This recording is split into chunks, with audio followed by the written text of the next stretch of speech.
নমস্কার বন্ধুরা, উর্মিলা রান্নাঘরে অনেক অনেক স্বাগত জানাই। আমার রান্নাঘরে আজকে নিয়ে চলে আসছি, এই যে দেখুন, এটা হচ্ছে ব্লাড কাপ মাছের মাথা।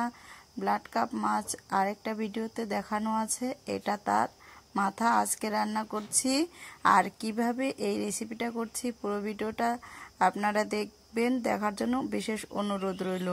তো দেখুন, এই ব্লাড কাপ মাথা দিয়েই আজকে চাল কুমড়োর রেসিপি করব, চাল কুমড়োর ঘন্ট করব। আর কিভাবে করছি পুরো ভিডিওটা দেখবেন। এই দেখুন, এটা হচ্ছে চাল কুমড়োটা দিয়েই কিন্তু আজকে রেসিপিটা করব। বড় মাছের মাথা যে কোনো রেসিপি করলে কিন্তু টেস্টি লাগে। তো দেখুন, প্রথমেই আমি চাল কুমড়োটাকে কেটে নিব।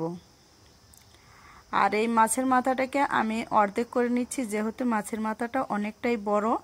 আর অর্ধেক দিয়েই আজকে চাল কুমড়োর মাছের মাথাটা করছি। এই যে দেখুন, নিয়ে নিলাম অর্ধেক করে। আর এখন আমি চাল কুমড়োটাকে কেটে নিচ্ছি, চাল কুমড়োর ঘন্ট করব বলে।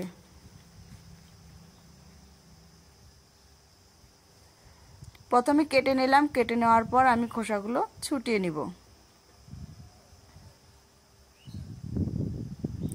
খোসা ছুটিয়ে এই যে দেখুন, একটা গামলার মধ্যে জল রেখেছি, পরে আর ধুবো না, আগে আমি ধুয়ে নিচ্ছি।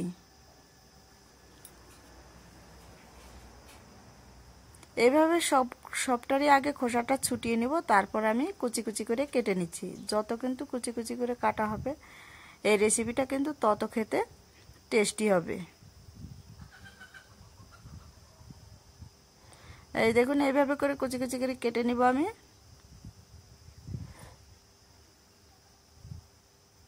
আর কিভাবে সিম্পলভাবে করছি আপনারা কিন্তু পুরো ভিডিওটা দেখবেন। তারপরে দেখুন, আমার সম্পূর্ণ কুচি কুচি করে কাটা হয়ে গেছে। এখন আমি উনুনটা জ্বালিয়ে দিলাম। জ্বালানোর পর আমি কড়াই বসিয়ে দিয়েছি। কড়াইয়ের মধ্যে শুকনো খোলাতে আমি ভেজে নিচ্ছি জিরে, একটু হালকা তেল দিয়ে। এই দেখুন, হালকা তেল দিয়ে আমি ভেজে নামিয়ে নিব। তারপরে ওই তেলেই দেখুন আমি তেল দিয়ে দিচ্ছি আর একটু সরষের তেল, মাছের মাথাটা ভাজবো বলে।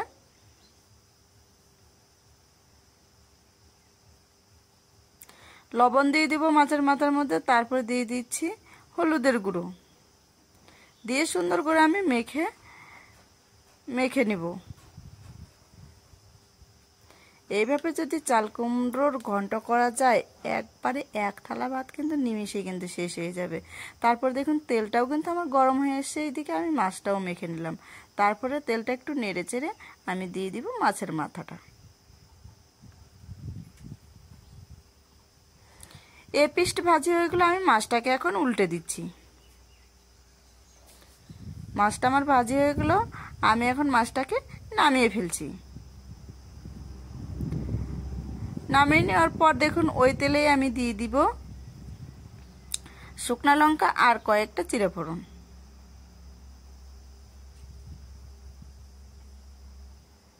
কয়েকটা জিরে ফোড়ন দেওয়ার পর আমি দেখুন এই যে দিয়ে দিলাম কেটে রাখা চাল কুমড়োগুলো।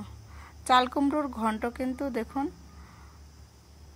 একবারে অতি সহজভাবে রান্না করব। আর কিভাবে রান্না করছি কিন্তু দেখতে থাকবেন। তো প্রথমে একটু আমি নেড়ে চেড়ে নিচ্ছি, তারপরে দিয়ে দিব এইখানে স্বাদ মতো লবণ আর হলুদের গুঁড়ো দিয়ে এটাকে অ্যাড করে নিচ্ছি আমি।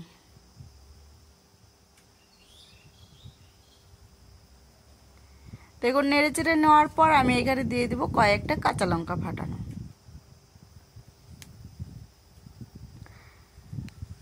লঙ্কা ফাটানো দেওয়ার পর আমি একটু আবারও হালকা নেড়ে চেড়ে নিচ্ছি। এই যে দেখুন, আপন মনে কিন্তু জল চলে আসবে, একটু কিন্তু জল দেব না।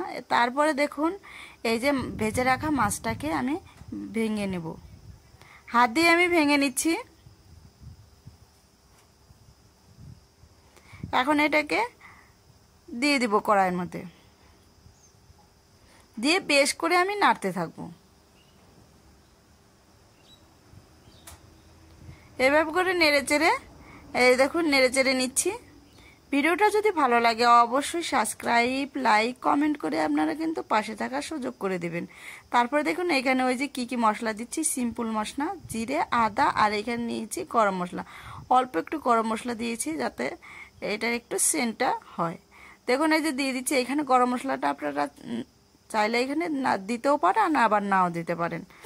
তারপরে এখানে অবশ্যই কিন্তু ভাজা জিরা দিবেন। ভাজা জিরা, তেলে ভাজা জিরে দিলে খেতে কিন্তু অসাধারণ লাগে, আর নামানোর আগে আদাটা দিলে না আরও টেস্টি লাগবে।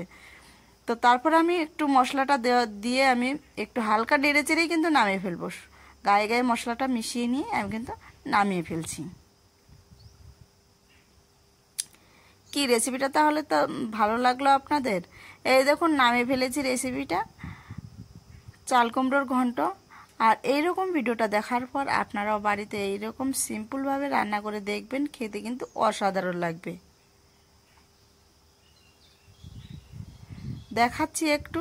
সম্পূর্ণ ভিডিওটা দেখার জন্য অনেক অনেক ধন্যবাদ। আমি কালকে অন্য ভিডিও নিয়ে আসবো আপনাদের কাছে। আপনারা ভালো থাকবেন, সুস্থ থাকবেন এই কামনাই করি।